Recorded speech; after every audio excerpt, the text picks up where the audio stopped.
தூத்துக்குடி துப்பாக்கிச்சூடு சம்பவம் ஜீரணிக்க முடியாத ஒன்று என தற்பொழுது சென்னை உயர்நீதிமன்றம் தெரிவித்திருக்கிறது. அண்மை செய்தியாக நாம் பார்த்துக் கொண்டிருக்கிறோம். உயிருக்கு பயந்து ஓடிய மக்கள் மீது துப்பாக்கிச்சூடு நடத்திய சம்பவமானது ஜீரணிக்க முடியாது என சென்னை உயர்நீதிமன்றம் தெரிவித்திருக்கிறது. இது குறித்தான கூடுதல் விவரங்களை எமது செய்தியாளர் சுந்தரம் வழங்க கேட்கலாம். வணக்கம் சுந்தரம், இந்த வழக்கு விசாரணை குறித்தான கூடுதல் விவரங்கள். அதாவது தூத்துக்குடி துப்பாக்கிச்சூடு சம்பவம் தொடர்பாக தாமாக முன்வந்து விசாரணை எடுத்த வழக்கை தேசிய மனித உரிமை ஆணையம் முடித்து வைத்ததை எதிர்த்த வழக்கில் துப்பாக்கிச்சூடு சம்பவம் நடைபெற்ற காலத்தில் பணியாற்றிய காவல்துறை வருவாய்த்துறை அதிகாரிகளின் சொத்துக்கள் முடக்கப்பட்டது தொடர்பாக இந்த நீதிமன்றத்தில் ஒரு வழக்கு வழங்கியிருந்தது. இந்த வழக்கானது நீதிபதிகள் எஸ் சுந்தர் மற்றும் செந்தில்குமார் அடங்கிய அமர்வு இன்று மீண்டும் விசாரணை வந்தபோது காவல்துறை வருவாய்த்துறை அதிகாரிகளின் சொத்து விவரங்களை சேகரிப்பது குறித்த விசாரணை அறிக்கையை தாக்கல் செய்ய 3 மாத காலம் அவகாசம் வழங்க வேண்டும் என அரசு தரப்பில் கோரப்பட்டிருந்தது.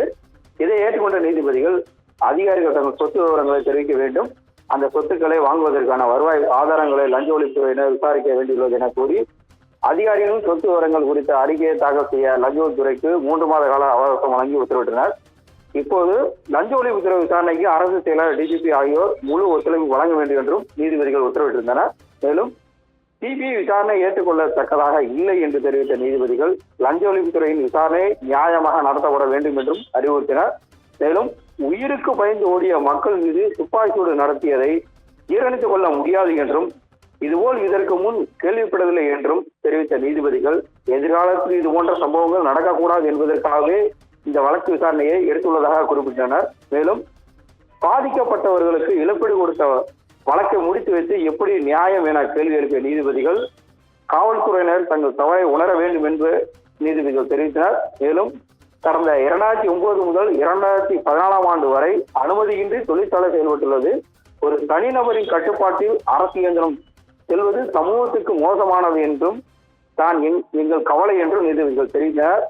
இப்போதும் அந்த தனிநபர்கள் மீது நடவடிக்கை எடுக்க முடியாது, அனுமதியின்றி தொழிற்சாலை செயல்பட்டு அரசுக்கு தெரியும் ஏன் நடவடிக்கை எடுக்கவில்லை என நீதிபதிகள் கேள்வி எழுப்பினர். மேலும் எல்லோரும் எங்கிருந்தவர் என கேள்வி எழுப்பிய நீதிபதிகள் இந்த வழக்கின் விசாரணையை 3 மாத காலத்துக்கு தள்ளி வைத்து ஒத்திவைத்துள்ளனர். கூடுதல் விவரங்களுக்கு நன்றி சுந்தரம்.